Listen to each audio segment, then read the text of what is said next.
So you did a lot of work a lot of your exhibitions were in the USA. Did you live in America? Yes. How long for and where? 12 months in Chicago. 12 months in Chicago. Right. Because I was teaching in the School of the Art Institute. And did you, what? Which was there. Yeah. Which was it's a pretty good school actually. Yeah.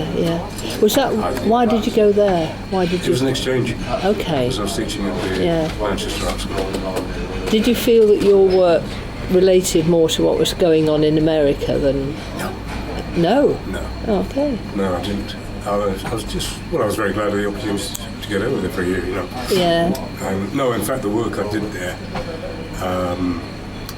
purely unconsciously, was very interesting.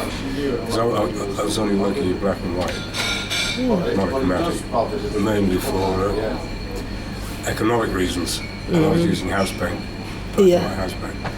And although the intention wasn't there, but I found that the images which emerged were very much to do with the sort of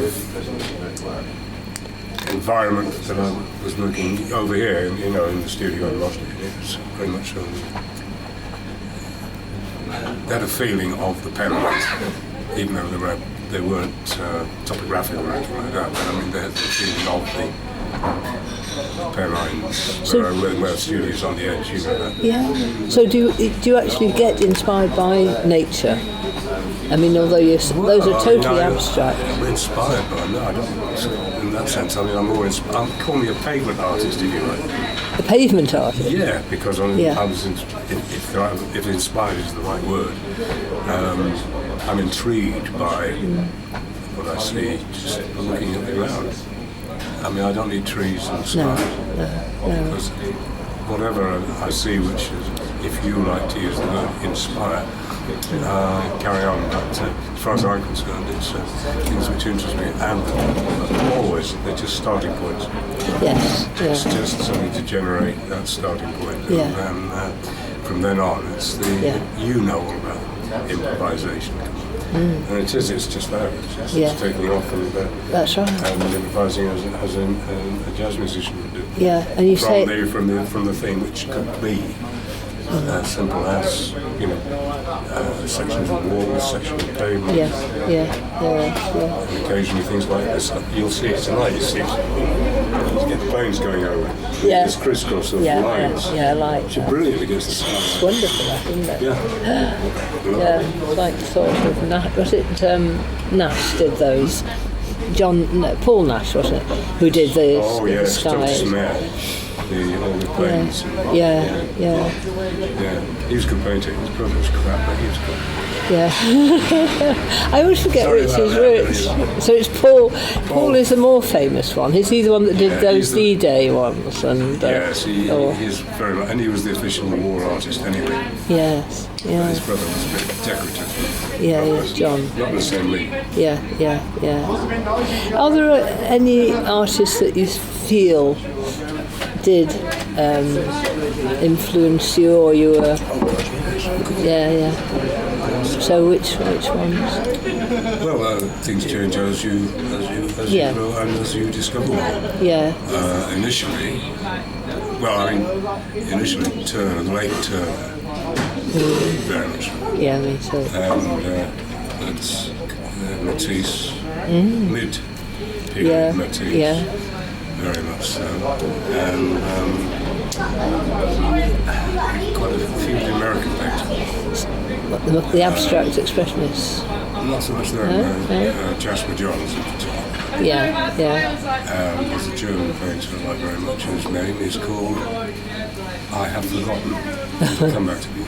Yeah. And because I was with being down in Cornwall, in St Ives, in the early 60s, on and off for a couple of years, and I did get to know Terry Frost and the kindly old man Roger Hepworth and but I liked his work very much. Do you think those English artists were a significant school? Oh yeah. They were, weren't Well, they? very much so. Yeah, The late the 50s. And, well, I- Ben Nicholson, Barbara Hepworth, yeah, and yeah. what's his name? German. Anyway. And then, of course, another German painter there was Karl Weschk. And he was there because he was a prisoner of war over here, and he stayed. And Yes, I mean, I think they're very significant. oh, yes, the 50s, the 60s. I mean, that's where really the best thing to do, I think, in my opinion, in English painting, that's where it was. You think about it, Brian Winton, Roger Hall, Terry Frost, Peter Lanyon, Trevor Bell, Brian Wall, and they were there. So those were what you were growing up with, that sort of Well, I was school. the young lad. Oh yeah. When they were established. So what did you learn? What did you actually learn from that, being in the St Ives? I mean, from from being surrounded by those people. Well, how human they were. Right. Basically. Yeah. Because there's none of this. It's one of the fact that the international figures. You just chat with them in the sloop and fine. You used to pop round to one or two of them came round to the studio and. They were just. Did they help you or encourage or? Yes, encouraging. Yes. And very critical as well. Yeah. That's what you want, isn't it? This is it. Well, yes. So you go in the lion's den and you might get bitten occasionally.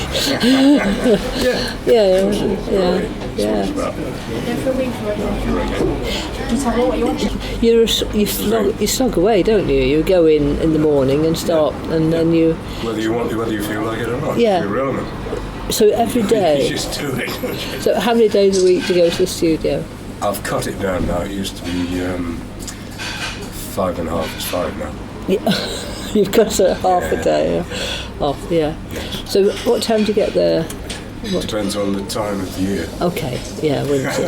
I can imagine. But it's like this. Very early, yeah. January, February, a little bit later. When you say early, what's early? Well, it seems like, I can't put a specific date.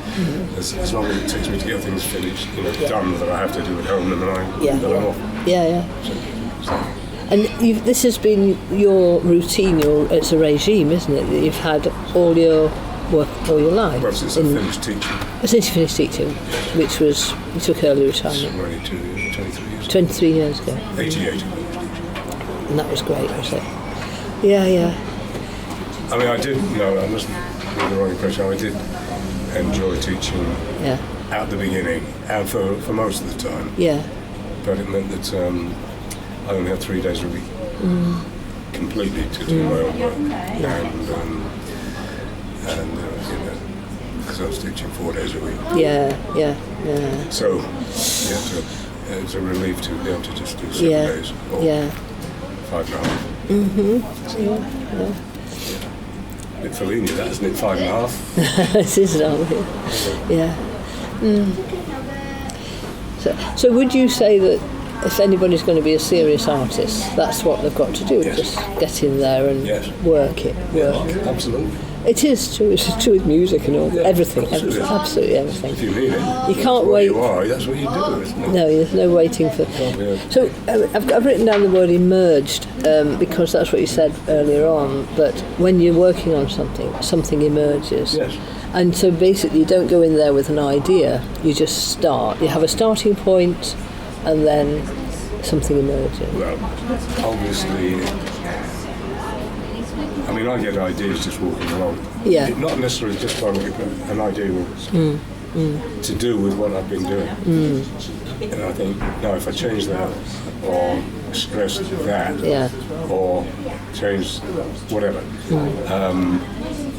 then that's what I'll do first thing in the morning when I get back.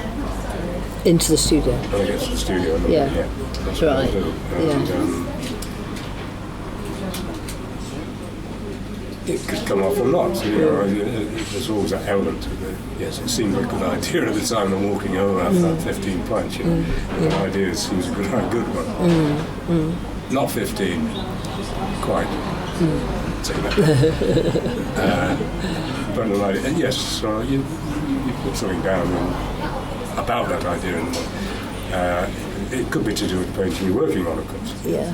How things can develop, and then of course you try it out, and it's serendipity there. And then you know when it's finished.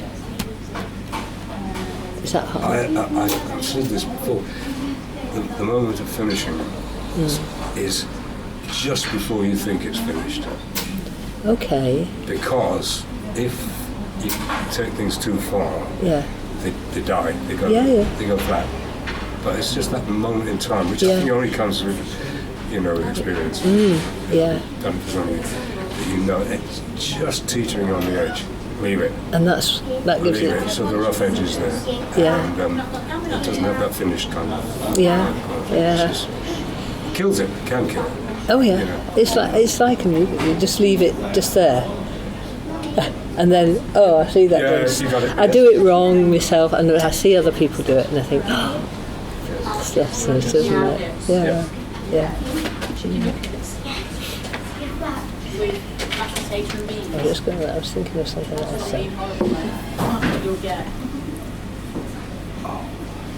We just can't. It is, isn't it?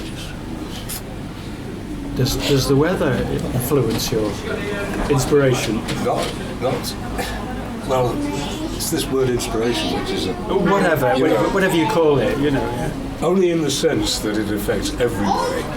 That if you wake up and it's a beautiful morning and it's a lovely day, your spirits rise, and I think you approach life in general, of course, in a different way. Therefore, anything you do, it's going to be similarly effective, isn't it? Mm-hmm. You got to drive over to Mossley on a horrible sort of January morning. Oh, I know. It's raining, it's bitterly cold. And my studio, it's quite a large space. Yeah. It's cold in it. Yeah. And you do feel differently. Even though you're right in the middle of something you want to get. And as soon as you get going, of course, it's okay. But it's that initial spirit rising, which is first thing in the morning. It makes a difference, of course it does. Wonderful. I think what size of your pictures, they're big. Yeah. They're big. That's part of the whole. Yeah. That's it. Why necessarily are they that big? I just find this. To me, it's natural. Okay. It's a natural thing to work on. Size, which is life size, if you like. My size will be a little bit. To have that sort of expense, but so that's the reason I really work on that scale. But I do smaller ones as well. Yes, absolutely. Well, I've got one. But so the big, you're sort of. It's almost like you're in the picture because of the size, isn't it? Yes. Always. The thing about that is an American painter. He's not one of the best known. He's called Davis. What's his first name? Gene Davis, something like that. And he just does these huge paintings. But all they are is vertical stripes. Yeah. Absolutely tight. Obviously massive. Yeah. And it's just colour. So, to experience them, you can stand 20 yards away and see the whole thing. Yeah. But to walk along them, yes, is another. you're just having this constant change of experience, colour experience, which is, I think, is very interesting. But I think, if you've got a big painting, obviously mine aren't like that. Far more organic and complex in a way. It's nice to journey through a painting. It is, yes. If you're working on a big scale, that's something. Yes. I enjoy that. I find that. I like the physical thing of working big anyway. Oh yeah. What about? That could be a problem with a lot of sort of sales. Do you get many? Do you sell many to office? Big offices. What do you think? You should do. I think. Not over here. That's in America. Did you? I'm not over here. Yeah, it's. No, people would rather have a new 3-piece suite than Yeah. the dining room, But the whole. Sorry, the lounge. But it's never big enough anyway. The rooms these days, aren't they? If everything goes into sort of corporate buildings. That's right. Offices. There used to be I think there used to be more, art bought by corporations and Yes, such. exactly. Well, I mean, economically, we're in a trough, aren't we? So, I mean, that does affect people. Yeah. When you say you sort of go, I mean, the painting I've got, the dark graphite one. Oh, yeah. I mean, it is a journey into it. Yeah. Sometimes it's quite, because it's so dark, sometimes, what did you feel about those dark pictures you did? Have you got any, because you had to have very bright colours. I do, I don't know, perhaps I'm not miserable son. No, well, if it's the material, which, you talk about graphite and charcoal, whatever, which is a pretty dark material, isn't it? Yeah. So you respect the material and you use it in whatever way and see what happens. See, that's right. And if the end result is dark, then that's because the material's dark. It's not set out to do something satanic and terribly, No. Yes. Yeah, no. It's fascinating looking at those pictures and that picture. Yeah, I like some of them. And you even like. So, do you? If I could afford them, I'd have them. Oh, God. Do you ever destroy work? Oh, yeah. Do you? Gracious, yes. What makes you destroy a piece of work? Pure fury. Oh, so it's not gone where? No, it's just going nowhere. It's going nowhere. It gets stuck. It's dead. It's dead. Okay. It's the kindest thing to do, Yeah. Why do you think things die like that? If I knew the answer to that, I probably wouldn't do it. I wouldn't get them like that. No. Overworking, maybe. Overworking or going dead, as we were talking about earlier on. Just overworking it. No, it's not right. When you take a new medium like graphite or something, do you feel it's taking you a different direction, and then you'd work on that line? No, it's only graphite. I've always used charcoal and the monoprints are just black and white anyway. Yeah. So monochromatically, I enjoy working like that. And I find that colour is always a huge problem. Yeah. Because although I love painters like Barnard and Matisse, the glory and the colour. It's not for me. I can't. If I use colour like that or try to, it would just become decorative, purely decorative, and I don't like that. Therefore, but you do use bright colours in your pictures. Yeah, but not a lot of them. Some might be predominantly. Yeah, that's right. Predominantly. Yellow, but predominantly Venetian red. Yeah. But I wouldn't. Well, I wouldn't want to use lots of colour because to me that would just be a decorative thing, and I would try to avoid. Thinking about some of my pictures. Oh dear.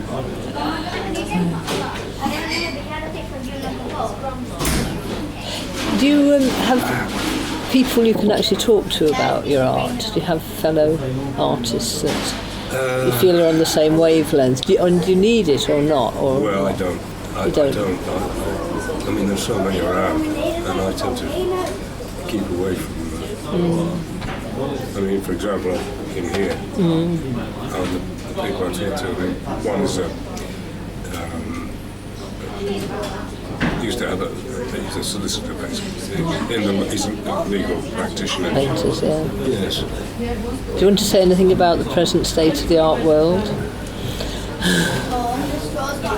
For recording, you mean? No, I mean, obviously. I remember the wonderful Brian Sewell, who I find great. I can listen to him for hours. And all people, I remember him talking about. It's in. I've got a book. I think it's called. What's it called? Anyway, it doesn't matter. And it's some of his articles for the London Evening Standard. Anyway, reviewing and he's a traditionalist. You know Brian Silver. You know his attitudes. Anyway, I don't know. Well, he's totally of the old school. But reviewing the Damien Hirst show. Yeah. And I thought, this is going to be great. He's going to crucify us. But he did surprise me by saying that some of his early work, the sort of clinical thing, cabinets. Yes, yeah. He really enjoyed. He did see that there was something happening there that impressed him. And I thought, well, I mean, for him to say that, I thought it was really, really interesting. Because you would think he would have been the first to shoot his own flames. I don't think he was very happy with the formaldehyde beasts. They're very shocking, which is spots, they are shocking, aren't they? And that's probably what. When you think, what was happening in 1912 when you got what's his name, the urinal? Duchamp. Oh yeah, Duchamp's urinal. I know. Come on, that's 1912. That was a bit of a. That was. So somehow a calf in formaldehyde? No, not really. No. Do you think, well, you're going, you know where you're going, do you think people just haven't found their path, or they just, I don't know, trying to find new things? I don't know, I find... To me, I mean, I don't come and see all that stuff because I just find it, why bother? Yeah. I'm not interested. Yeah. From what I've seen it's right. No, it's a wrong word to use. It just strikes me as being, it's of the moment. I mean, I'm not saying you should be thinking of reality all the time. I want to, but something with a bit of balls, depth to it. Something that's just got an immediate. It's candy floss, like a lot of popular music. It's candy. Yeah, it is. You know, it is. I can't see beyond that.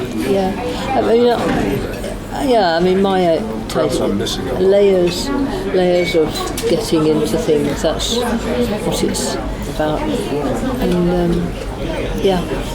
Agree on that. I know. Well, the viewer, of course, is going to be. Everything depends on the viewer's awareness and knowledge and background, because it's all very well that you get people saying, "Oh yeah, but you know, I know what I like," and but I don't see it. The point is that if you've no background in the subject, then something new is going to be very difficult for you to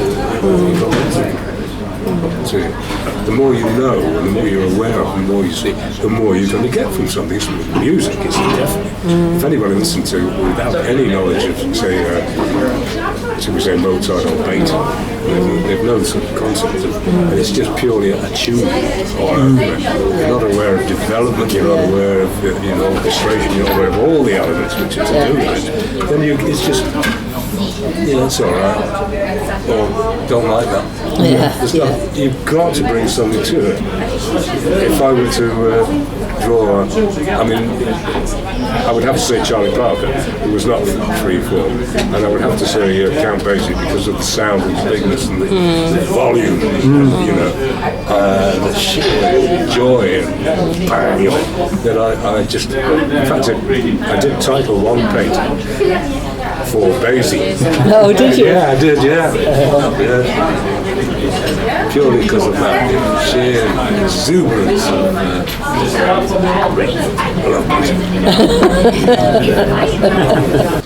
Right, so here's your bike. Could I have a little champagne, please? Or conversely. House champagne, We call it Rubbles. Rubbles. Yes. Now I'm off camera, I can play my nose, can't I?